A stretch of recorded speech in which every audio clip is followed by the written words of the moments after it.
तो human reproduction chapter का part 1 और पार्ट 2 हम लोग देख चुके हैं। आज हम लोग इसमें आगे बात करेंगे। तो पार्ट 1 में हम लोग पढ़े हुए थे अबाउट मेल रिप्रोडक्टिव सिस्टम और पार्ट 2 में पढ़े हुए थे अबाउट फीमेल रिप्रोडक्टिव सिस्टम।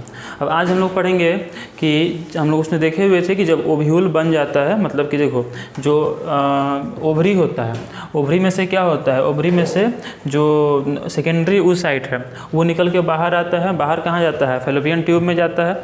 और सेकेंडरी oocyte जब वहाँ जाता है तब स्पर्म आता है। जब स्पर्म से फर्टिलाइजेशन होता है तो उसके बाद वहाँ से एग रिलीज होता है और एग रिलीज होने के बाद जो है वो स्पर्म से फर्टिलाइज होता है। अब यहाँ पर दो तरह की बातें आएंगी। पहला बात ये कि देखो जब वहाँ से सेकेंडरी oocyte निकला था, कुछ बातें हम रिवाइज करवा देते हैं जो आप भूल गए होंगे। इसको रिवाइज कर लेना, बहुत इंपॉर्टेंट चीज़ था। तो हम लोग क्या क्या देखे हुए थे कि ओवरी को जो है बोलते हैं primary sex organ in the case of female reproductive system. और इसमें हम लोग देखे थे कि ओवरी के अंदर जो होता है बर्थ से पहले ही 2 से 3 मिलियन लगभग क्या होता है उसमें जो होता है एक प्रोड्यूसिंग सेल्स होते हैं जिन्हें बोलते हैं oogonia। तो मतलब कि एक प्रोड्यूसिंग सेल्स होते हैं जिसमें कि माइटोसिस डिवीजन होता है और बनता है प्राइमरी oocyte। उसके बाद at the age of puberty उसमें म्यूसिस डिवीजन होना शुरू होता है और फिर बनता है हमारा प्राइमरी oocyte से बनता है सेकेंडरी oocyte और बनता है फर्स्ट पोलर बॉडी। ठीक है। और साथ में उसके चारों तरफ आकर कुछ ग्रेनुलोसा के लेयर जमा हो जाते हैं जिसको कि हम बोलते हैं लेयर जमा हो जाते हैं जिसको हम बोलते हैं फॉलिकल। तो पहले बोलते हैं प्राइमरी फॉलिकल और जब सेकेंडरी oocyte बन जाता है तो उसको बोलते हैं सेकेंडरी फॉलिकल। ये सब बात हमने पिछले वीडियो में एकदम विस्तार से बात किए थे, एक बार उस वीडियो को देख लीजिएगा, क्लियर हो जाएगा। उसके ऊपर से सेकेंडरी oocyte जब और डेवलप होता है तो बनता है टर्शियरी फॉलिकल और फिर बनता है ग्राफियन फॉलिकल। फिर हम लोग बात किए थे कि ग्राफियन फॉलिकल रेप्चर होता है, टूट जाता है। टूटने के बाद उसमें से क्या होता है कि उसमें से जो है टूटने के बाद जो है उसमें सेकेंडरी oocyte निकल के बाहर चल जाता है और जो बचा हुआ भाग है that is called corpus luteum. मतलब जब ग्राफियन फॉलिकल से सेकेंडरी oocyte निकल जाता है तो जो बचा हुआ भाग होता है उसको बोलते हैं कॉर्पस ल्यूटियम। ठीक है। उसके हमने बात की हुई थी कि जो कॉर्पस ल्यूटियम होता है वो कुछ हार्मोन रिलीज करता है। कौन सा हार्मोन होता है? वो प्रोजेस्टेरोन हार्मोन। तक आता है एग्जाम में कि which hormone is secreted by the corpus luteum, so that is the progesterone hormone. और वो प्रोजेस्टेरोन हार्मोन काम क्या करता है? जो प्रोजेस्टेरोन हार्मोन होता है वो इंडोमेट्रियम जो होता है, इंडोमेट्रियम क्या है? तो जो ओवरी जो होता है, यूटेरस जो होता है उसको 3 वाल होता है, बाहरी पेरीमेट्रियम, मायोमेट्रियम और इंडोमेट्रियम। जो इंडोमेट्रियम होता है उस इंडोमेट्रियम के वाल को क्या करता है? मोटा करने का काम करता है, उसको थिकनेस को इंक्रीज करने का काम करता है। ठीक है। उसके बाद हम लोग बात किए हुए थे यहाँ तक, मतलब पिछले वीडियो से बात हुआ था।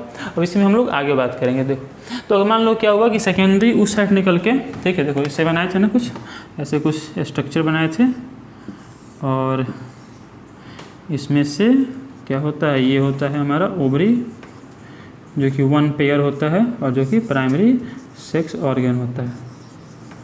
ठीक है, प्राइमरी सेक्स ऑर्गन होता है।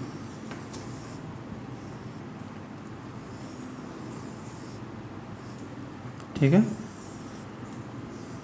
ठीक है। इसमें हम लोग पढ़े हुए थे कि यहाँ से जो है सेकेंडरी oocyte, मान लो सबसे जो डेवलप हो गया इसको क्या बोलते हैं? Graafian follicle. तो ग्राफियन फॉलिकल में से बाहर निकल के क्या जाता है? Secondary oocyte। जो सेकेंडरी oocyte होता है वह जब आगे जाता है तो डिवाइड करता है और सेकेंडरी oocyte डिवाइड करता है तो फिर क्या बनता है? स्पर्म आता है तब डिवाइड करता है, स्पर्म नहीं आता है तो डिवीजन नहीं होता है। ठीक है। तो इसमें से ये निकल के बाहर जाता है और जो बचा हुआ भाग होता है इसका that is called what? That is called corpus luteum. ठीक है, कॉर्पस ल्यूटियम। और उसमें से जो निकल के बाहर चला गया उसे क्या कहते हैं? उसे कहते हैं सेकेंडरी oocyte। ये क्या है बोलो? ये है सेकेंडरी oocyte। और कॉर्पस ल्यूटियम कौन सा हार्मोन सिक्रेट करता है? Corpus luteum secretes progesterone hormone. ये सिक्रेट करता है कौन सा हार्मोन? प्रोजेस्टेरोन। जो क्या करता है? जो इंक्रीज करता है थिकनेस ऑफ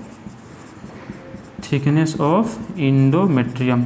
ये इंडोमेट्रियम का जो है, इंडोमेट्रियम कौन है? ये इंडोमेट्रियम। ये क्या है? मायोमेट्रियम। ये क्या है? पेरीमेट्रियम। तो पेरीमेट्रियम, मायोमेट्रियम, इंडोमेट्रियम। इंडोमेट्रियम के थिकनेस को इंक्रीज कौन करता है? प्रोजेस्टेरोन जो है इसको इंक्रीज करता है। और प्रोजेस्टेरोन कहाँ से निकलता है? कॉर्पस ल्यूटियम से जो है निकलता है। फिर हम लोग बात की थी कि यहाँ सेकेंडरी oocyte निकल के जाता है फैलोपियन ट्यूब में। ठीक है। और सेकेंडरी oocyte जब यहाँ पहुँच जाता है फैलोपियन ट्यूब में, उसके बाद देखो 2 कंडीशन पॉसिबल है। एक कंडीशन क्या पॉसिबल है? एक कंडीशन ये पॉसिबल है कि यहाँ से स्पर्म आए, ठीक है। स्पर्म आएगा तो फिर क्या होगा, सेकेंडरी उससे डिवाइड करेगा, डिवाइड करके क्या बनाएगा, सेकेंड पोलर बॉडी बनाएगा, और साथ में क्या बनाएगा, सेकेंड पोलर बॉडी, और साथ में बनाएगा एग, ठीक है, फीमेल गैमिट एग, और वो जो एग है वो स्पर्म से फर्टिलाइज करेगा, ठीक है। फर्टिलाइज होने के बाद फिर आगे के प्रोसेस क्या होंगे आगे देखेंगे। तो ये मतलब फर्स्ट कंडीशन है। सेकेंड कंडीशन ये है कि फर्टिलाइजेशन नहीं हो। सेकेंड कंडीशन क्या है कि फर्टिलाइजेशन नहीं हो। अगर फर्टिलाइजेशन नहीं होगा तो फिर क्या होगा, फिर होगा ये कि जो सेकेंडरी उस साइट है फर्टिलाइजेशन नहीं होगा तो फिर ये बाहर निकलेगा, ठीक है। और जो बाहर निकलने की प्रक्रिया होता है उसको बोलते हैं मेंस्ट्रुअल साइकिल या मेंस्ट्रुएशन साइकिल। मतलब दो कंडीशन पॉसिबल है कि if fertilization occur then what happens, and second condition if fertilisation does not occur then what happens. So हमारे पास दो कंडीशन है। तो पहले हम लोग देखते हैं ये कंडीशन कि इफ फर्टिलाइजेशन हैपेंस अकर्स, अगर इफ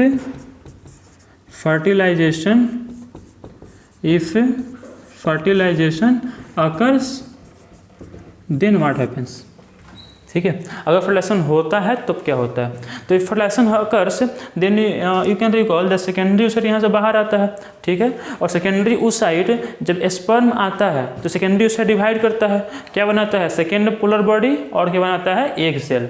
सेकेंड पोलर बॉडी का कोई काम नहीं, सेकेंड पोलर बॉडी को भूल जाओ, वो डिस्ट्रॉय हो जाता है बाद में। तो बचा क्या, बचा हमारा एग। तो वो जो एग है वो स्पर्म से फर्टिलाइजेशन करता है। मतलब देखो क्या होता है कि यहाँ से ये आगे बढ़ा, यहाँ पर स्पर्म आता है, ठीक है। फैलोपियन ट्यूब में यहीं पर जो है जो एम्पुलरी इस्थमस जो यहाँ पर जंक्शन है, यहाँ पर क्या होता है, फर्टिलाइजेशन कंप्लीट होता है, ठीक है। जब फर्टिलाइजेशन कंप्लीट होता है तो फिर क्या होगा, देखो मेल गैमिट है, स्पर्म आया है, और क्या है, फीमेल गैमिट, ठीक है। फर्टिलाइजेशन हुआ, होने के बाद क्या बनेगा, जाइगोट, ठीक है। और फिर जाइगोट में डिवीजन शुरू होगा। कौन डिवीजन होगा जाइगोट में, माइटोसिस डिवीजन होगा। कौन डिवीजन होगा, माइटोसिस। अब जैसे आपको पता होगा कि डिवीजन दो टाइप के होते हैं, कौन कौन, एक होता है mitosis division and another is called meiosis division. अगर एक सेल में डिवीजन हो, डिवीजन के बाद जो है सेल्स बने और cells number of chromosome same रहे, that is called mitosis division. And if one cell after dividing produces 4 cells and the number of chromosome becomes half, then that is called meiosis division। तो zygote में देखो meiosis division केवल होता है during gamete formation, ठीक है, during formation of this male gamete and during formation of the female gamete. बाकी हर समय जो है कौन डिवीजन होता है, हमेशा बॉडी में हमारे माइटोसिस डिवीजन होता है, ठीक है। तो मेल गैमिट था, फीमेल गैमिट था, फर्टिलाइजेशन हुआ और क्या बना, जाइगोट। फिर जाइगोट में बोलो क्या होगा, division, mitotic division, repeated mitotic division, बहुत ही फास्ट माइटोसिस डिवीजन जो है शुरू हो जाइगोट में, और उसको बोलते हैं क्लीवेज। क्या बोलते हैं उसको, क्लीवेज। तो what is cleavage, cleavage is repeated mitotic division. Cleavage is what? Cleavage is repeated mitotic division which occurs in the zygote। Zygote में बहुत तेजी से माइटोसिस डिवीजन शुरू होता है, उसे ही क्या कहा जाता है, क्लीवेज कहा जाता है। अब जब जाइगोट डिवाइड करेगा तो क्या होगा, देखो जाइगोट एक सेल है, ठीक है। अब एक सेल में डिवीजन होगा तो 2 सेल बनेंगे, 2 से फिर 4 सेल बनेंगे, मतलब सेल्स का नंबर इंक्रीज होता जाएगा। तो एक जाइगोट है, जाइगोट में डिवीजन हुआ तो मान लो 2 सेल बने, 2 से फिर कितने सेल बनेंगे, 4 सेल बनेंगे। तो ये जो सेल बन रहे हैं those are called blastomeres. These are called what, these are called blastomeres. जब तक जाइगोट एक सेल है, एक सेल में डिवीजन होगा तो 2-4 सेल बनेगा। जब तक 4 सेल स्टेज तक है तब तक क्या बोलते हैं, इसको ब्लास्टोमियर्स कहते हैं, ठीक है। उसके बाद जो ब्लास्टोमियर्स हैं इनमें फिर डिवीजन होगा, मतलब 1 से 2 बना था, 2 से 4 बना था, अब क्या होगा, 4 से 8 बनेगा, 8 से 16 बनेगा। तो जब ये 8 to 16 सेल कंडीशन में पहुंचेगा, कहाँ से कहाँ तक, 8 to 16 cell condition, then this is called morula. This is called what, this is called morula. तो पहले क्या था, मेल गैमिट, फिर क्या था, फीमेल गैमिट, फर्टिलाइजेशन हुआ, फ्यूजन हुआ। कहाँ पे फ्यूजन हुआ, at the ampulla isthmic junction. जो एम्पुलरी इस्थमिक जंक्शन है फैलोपियन ट्यूब में, सिंपली आपको याद रखना है फैलोपियन ट्यूब में, ठीक है। फैलोपियन ट्यूब में फर्टिलाइजेशन हुआ, होने के बाद क्या बना, होने के बाद बनेगा जाइगोट। जाइगोट बताओ n की 2n। जाइगोट हैप्लोइड सेल है कि डिप्लोइड सेल है, डिप्लोइड सेल है, क्योंकि male gamete haploid, female gamete haploid. तो मिल के जो जाइगोट बनेगा वो कैसा होगा, डिप्लोइड। अब फिर जाइगोट में डिवीजन शुरू होगा, which division will be started in the zygote, this will be mitotic division. और since it is very repeated mitotic division, that's why it is known as the cleavage. So cleavage is started in the zygote, which leads to the formation of the blastomeres. What is blastomere? Blastomere is a 2 to 4 cell condition, okay, and when it further divides, then what forms 8 to 16 cell condition, and when 8 to 16 cell gets formed, then this is called what? This is called morula. After forming morula, what happens that after 16 cell it changes into 32 cell, then it forms 64 cell, and that stage is known as the blastocyst, okay. So after morula what forms 32 to 64 cell condition और further more, okay, मतलब इससे अधिक cell भी बन सकता है, और जब इससे अधिक सेल बनेंगे that is called what? That is called blastocyst. क्या बोलते हैं उसको? ब्लास्टोसिस्ट। देखो सबसे पहले क्या था? मेल गैमिट और फीमेल गैमिट फर्टिलाइज हुआ, क्या बना? जाइगोट। जाइगोट में फिर डिवीजन हुआ, विच डिवीजन? Mitosis division. तो फिर क्या बनेगा? ब्लास्टोमियर। ब्लास्टोमियर में डिवीजन हुआ, क्या बना? मोरूला। मोरूला में डिवीजन हुआ, क्या बना? ब्लास्टोसिस्ट बना ना।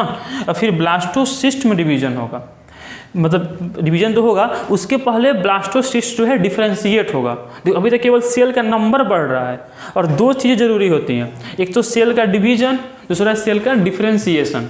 दो चीज़ें इंपॉर्टेंट होती हैं, सेल का डिवीजन एंड सेल का डिफरेंशिएशन। डिवीजन से क्या होता है कि सेल का नंबर इंक्रीज करता है, और डिफरेंशिएशन से क्या होता है कि सेल जो है वो अलग अलग फॉर्म में मॉडिफाई होते हैं, ठीक है। जैसे कि मान लो कि अगर केवल सेल का नंबर बढ़ते जाए, जाइगोट है एक सेल, 1 से 2 सेल बन जाए, 2 से 4, 4 से 8, 8 से 16, ऐसे केवल सेल का नंबर बढ़ते जाए, तो क्या इसे ह्यूमन का पूरा बॉडी बन जाएगा? नहीं, उसके लिए सेल्स को क्या करना पड़ेगा? उसके लिए सेल्स को जो है डिफ्रेंशिएट होना पड़ेगा। कुछ सेल्स जो है वो हेड बनाएंगे, कुछ सेल्स जो है वो हाथ बनाएंगे, लिम्स फॉर्म करेंगे, कुछ सेल्स जो है वो लंग्स, हार्ट, ऐसे जो अलग अलग स्ट्रक्चर बॉडी के वो फॉर्म करेंगे, और तब जो है बॉडी का फॉर्मेशन होगा, चाहे वो ह्यूमन हो या फिर कोई और ऑर्गेनिज्म हो, ठीक है। तो अब यहाँ पर डिफ्रेंशिएशन शुरू होता है ब्लास्टोसिस्ट बनने के बाद। You can say after 16 cell condition, the further it is known as the blastocyst, okay? और blastocyst में फिर क्या होता है? सेल का डिफरेंशिएशन होता है। जो सेल का डिफरेंशिएशन होता है उसमें क्या होता है कि कुछ जो सेल्स हैं वो पेरिफेरी पर आ जाते हैं, ठीक है, मतलब कि चारों तरफ से आकर उसको क्या कर लेते हैं? घेर लेते हैं, और कुछ सेल्स जो होते हैं वो अंदर होते हैं। अब जो सेल्स पेरिफेरी पर होते हैं Those are known as trophoblast. उन्हें क्या कहा जाता है? ट्रोफोब्लास्ट कहा जाता है। और जो सेल्स अंदर होते हैं इनको कहा जाता है इनर सेल मास। क्या कहते हैं इसको? Inner cell mass. तो ब्लास्टोसिस्ट डिफरेंशिएट होकर क्या बनाया? यह बनाया ट्रोफोब्लास्ट, और क्या बनाया? Inner cell mass. अच्छा, ये सब चीज़ कहाँ हो रहा है? देखो डिवीजन, फर्टिलाइजेशन कहाँ हुआ था? यहाँ पर है ना, at the ampullary isthmic junction, मतलब यहाँ पर हुआ था। उसके बाद यहाँ से आगे बढ़ रहा है और ये डिवीजन हो रहा है, मतलब यहाँ पर जाइगोट बन गया। अब जाइगोट डिवीजन किया तो क्या बन गया? ब्लास्टोमियर। तो ब्लास्टोमियर यहाँ से आगे बढ़ा, यहाँ आया, ब्लास्टोमियर डिवीजन किया, क्या क्या क्या बना? मोरूला। मोरूला से आगे क्या बना? ब्लास्टोसिस्ट। अब ब्लास्टोसिस्ट बनते बनते यहाँ तक आ गया है, कहाँ तक? यूटेरस तक आ गया है। अब क्या होगा? अब देखो जब ये निकल गया था तो कॉर्पस ल्यूटियम तो हमेशा के लिए रह गया इसमें। Corpus luteum is endocrine part. Corpus luteum is the endocrine part. As you know, there may be two types of gland: endocrine gland and exocrine gland. Those glands which secrete enzyme are known as exocrine, and those glands which secrete hormone are known as endocrine gland. Okay? So यहाँ पर जो corpus luteum है वो किसका काम कर रहा है? एक्सोक्राइन के इंडोक्राइन का। इंडोक्राइन का क्योंकि वो तो हार्मोन्स रिलीज कर रहा है। और कौन से हार्मोन्स रिलीज हो रहे हैं? हार्मोन्स कौन से रिलीज हो रहे हैं? प्रोजेस्टेरॉन हार्मोन रिलीज हो रहा है। और प्रोजेस्टेरॉन हार्मोन क्या काम कर रहा है? जो इंडोमेट्रियम है उसके थिकनेस को इंक्रीज करने का काम कर रहा है, ठीक है। तो अगर फर्टिलाइजेशन हो चुका है, अगर फर्टिलाइजेशन हो गया है तो कॉर्पस ल्यूटियम तो हमेशा के लिए रह गया अंदर। जब तक फर्टिलाइजेशन हो, जब तक प्रेगनेंसी पीरियड है, तब तक कॉर्पस ल्यूटियम अंदर रहेगा और वो हार्मोन निकालता रहेगा। कौन हार्मोन निकालता रहेगा? प्रोजेस्टेरॉन। और प्रोजेस्टेरॉन क्या करते रहेगा? प्रोजेस्टेरॉन इंडोमेट्रियम की मोटाई को बढ़ाते रहेगा, इंडोमेट्रियम के थिकनेस को इंक्रीज करते रहेगा, ठीक है। तो अब देखो क्या हो रहा है कि जाइगोट यहाँ बन गया था, जाइगोट यहाँ से आगे बढ़ रहा है, जाइगोट आगे बढ़ रहा है, डिवीजन कर रहा है, जाइगोट डिवीजन कर रहा है तो क्या बन रहा है, ब्लास्टोमियर, ब्लास्टोमियर से क्या बन रहा है, मोरूला, मोरूला से क्या बन रहा है, ब्लास्टोसिस्ट। अब ब्लास्टोसिस्ट बनते बनते बनते बनते कहाँ पहुँच गया, इंडोमेट्रियम तक पहुँच गया। अब इंडोमेट्रियम काफ़ी मोटा हो चुका है और इंडोमेट्रियम से आकर जो ये ट्रोफोब्लास्ट है ये अटैच हो जाएगा। कौन अटैच हो जाएगा, ट्रोफोब्लास्ट। ठीक है, तो ये आकर यहाँ पर जो ट्रोफोब्लास्ट है, देखो इसमें क्या हो गया है, गड्ढा बन गया ऐसे। ठीक है, और जो ट्रोफोब्लास्ट है वो आकर इससे क्या हो गया, वो आकर इससे अटैच हो गया।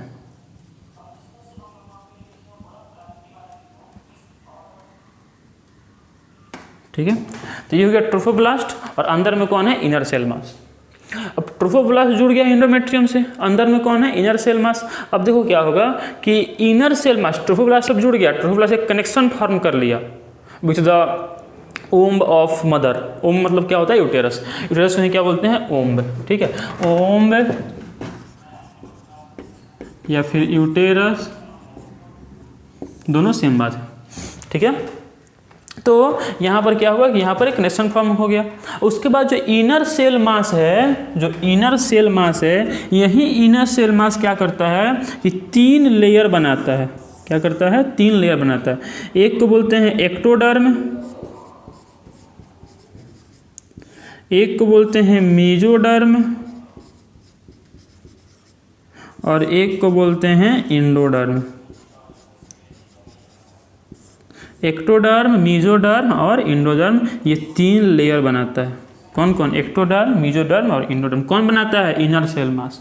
और फिर इसी 3 लेयर से क्या होता है, इसी 3 लेयर से जो है बॉडी के जितने भी स्ट्रक्चर्स हैं, जितने भी बॉडी के ऑर्गन्स हैं वह डेवलप होते हैं। किन 3 ऑर्गन, किन 3 लेयर से, एक्टोडर्म से, मेसोडर्म से और इंडोडर्म से। बाकी जो बॉडी के जो भी लेयर्स हैं, बॉडी के जो भी ऑर्गन्स हैं, वो जैसे कि स्किन डेवलप हो जाता है एक्टोडर्म से, हार्ट डेवलप हो जाता है मेसोडर्म से, और इस तरह से ये चलता है।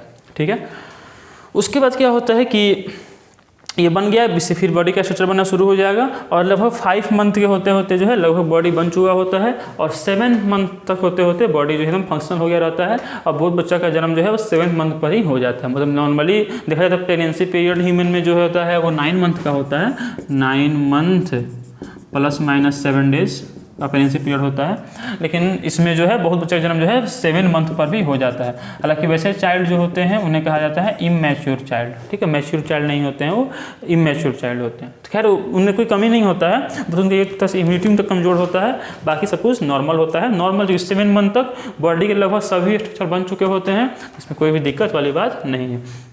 तो ह्यूमन में देखा जाए अगर तो नॉर्मली जो प्रेगनेंसी पीरियड है वो कितने दिन का होता है, लगभग 270 दिनों का होता है, ± 7 डेज भी होता है। उसे देखा जाए सबसे अधिक जो प्रेगनेंसी पीरियड है वो होता है एलिफेंट में, हाथी में। हाथी में होता है 656 दिनों का प्रेगनेंसी पीरियड, 656 डेज का प्रेगनेंसी पीरियड जो है एलिफेंट में होता है। अगर देखा जाए, अगर हम देखें डॉग में या कैट में तो उसमें प्रेगनेंसी पीरियड जो है 63 डेज का होता है। डॉग और कैट में जो प्रेगनेंसी पीरियड है वो 63 डेज का होता है। एलिफेंट में होता है 656 डेज का और ह्यूमन बीइंग में होता है 270 डेज ± 7 डेज। और बहुत बच्चे जो है 7 मंथ पर ही प्रोड्यूस हो जाते हैं, बर्थ हो जाता है उनका। ठीक है, अब देखो तो यहाँ पर हम लोग क्या क्या पढ़े, हम लोग अभी पढ़े थे फर्स्ट वीडियो में हम लोग पढ़े थे कि what is male reproductive system, फिर हम लोग टेस्टिस वगैरह के बारे में बात किए हुए थे। सेकेंड वीडियो में हम लोग पढ़े फीमेल रिप्रोडक्टिव सिस्टम का स्ट्रक्चर कैसे होता है उसके बारे में। थर्ड वीडियो में अभी हम लोग देख रहे हैं, अभी हम लोग क्या क्या पढ़ें, अभी हम लोग पढ़ें कि अगर सेकेंडरी उस साइड निकल के बाहर आ गया तो 2 कंडीशन पॉसिबल होता है। एक कंडीशन ये होता है कि फर्टिलाइजेशन हो जाए, सेकेंड कंडीशन ये होता है फर्टिलाइजेशन नहीं हो। तो फर्टिलाइजेशन अगर हो जाए तब क्या क्या होता है वो अभी हम बतलाएं। ठीक है, तो हो जाए तो क्या क्या होता है, ये होता है कि पहले male gamete female gamete fertilise करता है, जाइगोट बनता है, जाइगोट डिवाइड करता है, उस डिवीजन को क्या कहते हैं, cleavage. The repeated mitotic division is called cleavage. और तब डिवीजन होता है जाइगोट में, फिर क्या बनता है, फिर बनता है ब्लास्टोमियर, ब्लास्टोमियर फिर डिवाइड करता है, तब बनता है मोरूला से क्या बनता है, ब्लास्टोसिस्ट। ब्लास्टोसिस्ट फिर डिफ्रेंशिएट होता है जिसकी ट्रोफोब्लास्ट बनता है और इनर सेल मास बनता है। उसके बाद जो इनर सेल मास है वो डिफ्रेंशिएट होकर 3 लेयर बनाता है, जिसे बोलते हैं एक्टोडर्म, मेसोडर्म, एंडोडर्म। और वहीं जो 3 लेयर हैं वो बॉडी के सारे ऑर्गन्स को फॉर्म करने का कार्य करते हैं। ठीक है, उसके बाद हम लोग देखिए कि इसमें जो प्रेगनेंसी पीरियड होता है ह्यूमन बींग में वो होता है 9 मंथ ±7 डेज का। एलिफेंट में ज़्यादा होता है 656 डेज का, और डॉग एंड कैट में होता है 63 डेज का होता है। ठीक है, अब हम थोड़ी आगे बात करेंगे।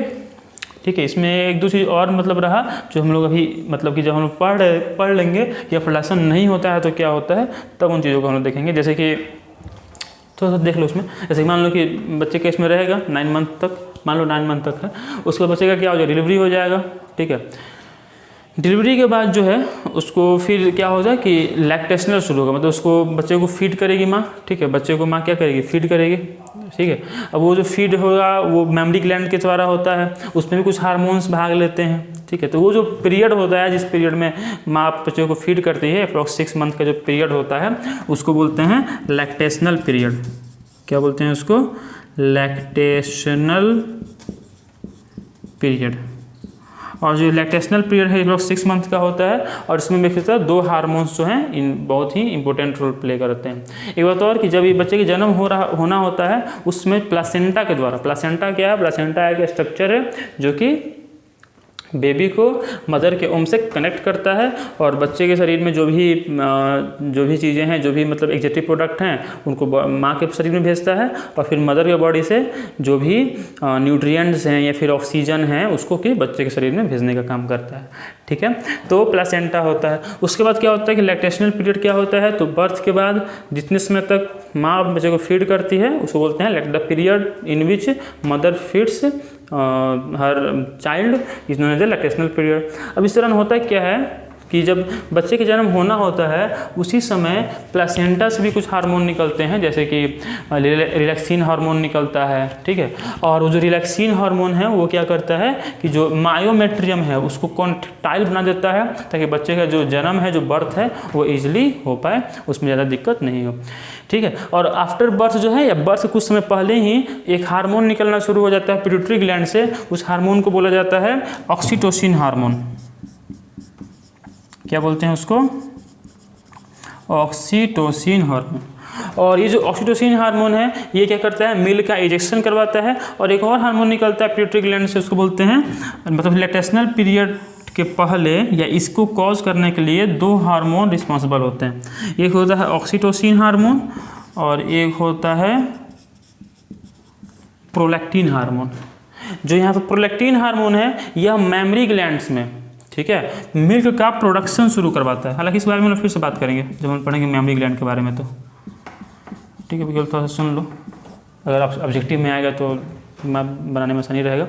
लैक्टेशनल पीरियड में बेसिकली 2 हार्मोन्स होते हैं, एक होता है ऑक्सीटोसिन हार्मोन, एक होता है प्रोलैक्टिन हार्मोन।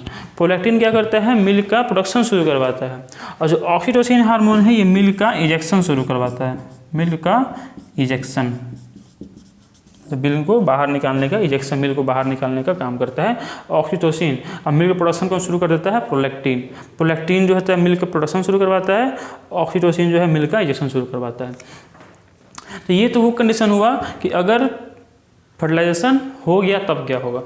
अब बात यह था, फिर से देख लो, हो गया तो क्या क्या होगा, जाइगोट बनेगा, जाइगोट में डिवीजन होगा। कौन डिवीजन, माइटोसिस डिवीजन। तो जब तक वो 2 से 4 सेल कंडीशन का है ब्लास्टोमियर बोलेंगे। ब्लास्टोमियर से फिर क्या बनेगा, मोरूला। मोरूला से क्या बनेगा, ब्लास्टोसिस्ट। ब्लास्टोसिस्ट में फिर डिफ्रेंशिएशन होगा। ऊपर वाले सेल को क्या बोलते हैं, ऊपर सेल को बोलते हैं ट्रोफोब्लास्ट। अंदर वाले को क्या बोलते हैं, इनर सेल मास। फिर इनर सेल मास डिफ्रेंशिएट होकर 3 लेयर बनाएगा, एक्टोडर्म, मेसोडर्म, एंडोडर्म। और फिर इन्हीं 3 लेयर से बॉडी के बाकी स्ट्रक्चर, बाकी ऑर्गन्स जो हैं वो फॉर्म होते हैं। उसके बाद हम देखिए कि प्रेगनेंसी पीरियड नॉर्मली 9 मंथ का होता है, लेकिन किसी किसी बार बच्चे का जन्म जो है वो 7 मंथ पर भी हो जाता है। ठीक है, तो हालांकि उसमें कोई दिक्कत नहीं होता है, बस थोड़ा सा इम्यूनिटी उसका लो हो सकता है, बाकी सब कुछ नॉर्मल होता है। क्योंकि 5 मंथ तक होते होते बॉडी के लगभग सभी ऑर्गन्स बन चुके होते हैं, और फर्स्ट मूवमेंट जो बेबी का है वो भी 5 मंथ तक एक्सपीरियंस किया जा सकता है। उसके बाद हम लोग देखें कि प्लासेंटा क्या होता है। तो प्लासेंटा जो होता है ये मदर के बॉडी को बेबी के बॉडी से कनेक्ट करने का काम करता है, जिससे कि दोनों बीच में कनेक्शन बना रहे।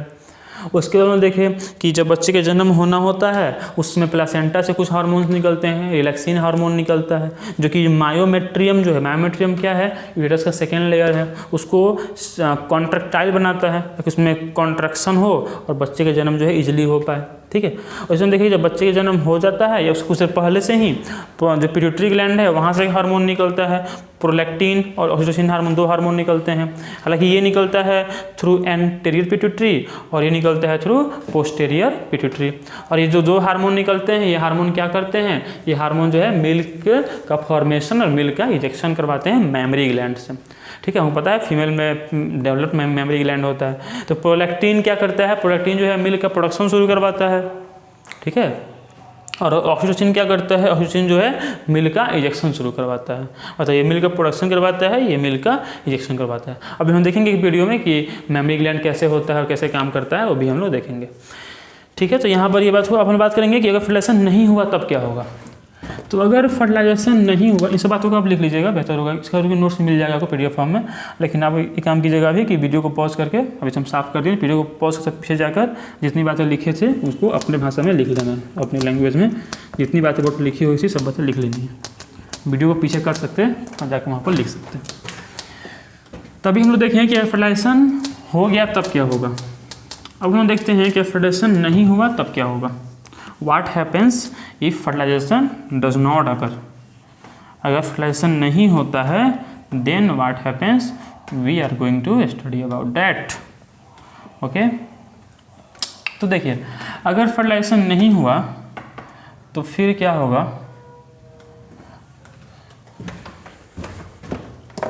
तो जितनी भी चीज़ें थी, कौन कौन सी चीज़ें थी, सेकेंडरी oocyte था, क्योंकि वो तो अभी एक बना नहीं। एक कब बनता है, एक तब बनता है जब स्पर्म आता है। जब स्पर्म आता है तब सेकेंडरी oocyte में डिवीज़न होता है और तब जो है एक बनता है। अब क्योंकि स्पर्म आया नहीं, स्पर्म नहीं आया तो एक नहीं, तो स्पर्म नहीं आया तो एक नहीं बना, सेकेंडरी oocyte ही रह गया। अब सेकेंडरी oocyte रह गया, उधर ओवरी में क्या है, कॉर्पस ल्यूटियम भी है जो लगातार सिक्रीट कर रहा है। कौन सा हार्मोन सिक्रीट कर रहा है, प्रोजेस्टेरोन हार्मोन। और जो प्रोजेस्टेरोन हार्मोन है ये क्या कर रहा है, प्रोजेस्टेरोन हार्मोन जो है इंडोमेट्रियम के थिकनेस को इंक्रीज करने का काम कर रहा है। ठीक है, तो ये प्रोसेस लगातार चल रहा है। इंडोमेट्रियम जो है वो थिकनेस इंक्रीज हो रहा है। ओवुलेशन कब हो जाता है, 14th, अभी हम लोग पढ़ेंगे उसमें। तो अब मान लो ओवुलेशन हो गया है और स्पर्म आया नहीं, ओवुलेशन मतलब कि रिलीजिंग ऑफ सेकेंडरी oocyte। ठीक है, तो वो हो गया है। If fertilisation does not occur, if fertilisation does not occur, तो क्या देखेंगे, फर्टिलाइजेशन अगर नहीं हुआ तो क्या होगा वो हम देखेंगे। तो फर्टिलाइजेशन अगर नहीं हुआ तो क्या क्या होगा। यहाँ सेकेंडरी oocyte निकल के बाहर चला गया है, यहाँ पर ही बस गया है कॉर्पस ल्यूटियम। ठीक है, और ये हार्मोन निकाल रहा है। कौन हार्मोन निकाल रहा है, प्रोजेस्टेरोन हार्मोन निकाल रहा है। वो हार्मोन क्या कर रहा है, वो हार्मोन जो है इंडोमेट्रियम के थिकनेस को बढ़ाने का काम कर रहा है। ठीक है, वो हार्मोन क्या कर रहा है, इंडोमेट्रियम के थिकनेस को इंक्रीज करने का काम कर रहा है। ठीक है, अब अगर फर्टिलाइजेशन नहीं हुआ है तो after 24 to 48 hours what happens that this egg, this secondary oocyte loses its viability to fertilise. मतलब अगर 24 to 48 आवर्स बाद अगर स्पर्म आए भी तभी भी फर्टिलाइजेशन नहीं होगा, क्योंकि एग अपनी वायबिलिटी लॉस कर देता है। मतलब वो फिर उसके बाद डिवीजन करने के काबिल नहीं रहता, कहो कि डेथ हो जाता है। ठीक है, तो फर्टिलाइजेशन अगर नहीं हुआ तो फिर क्या होगा कि जो सारी चीज़ें हैं, सेकेंडरी oocyte, प्रोजेस्टेरॉन, ठीक है, उसके अलावा जो है इंडोमेट्रियम, कॉर्पस ल्यूटियम, ये सब चीज़ें और साथ में कुछ ब्लड, ये सब चीज़ें बॉडी से बाहर निकलती हैं और उसको बोलते हैं मेंस्ट्रुएशन, या उसको बोलते हैं मेंस्ट्रुअल साइकिल। ठीक है, उसको बोलते हैं मेंस्ट्रुएशन फेज। तो if fertilisation does not occur then what happens, then menstruation occurs, menstruation, या you can say menstrual cycle,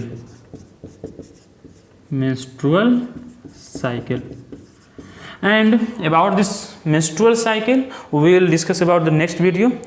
okay, इस वीडियो के हम ख़त्म करते हैं।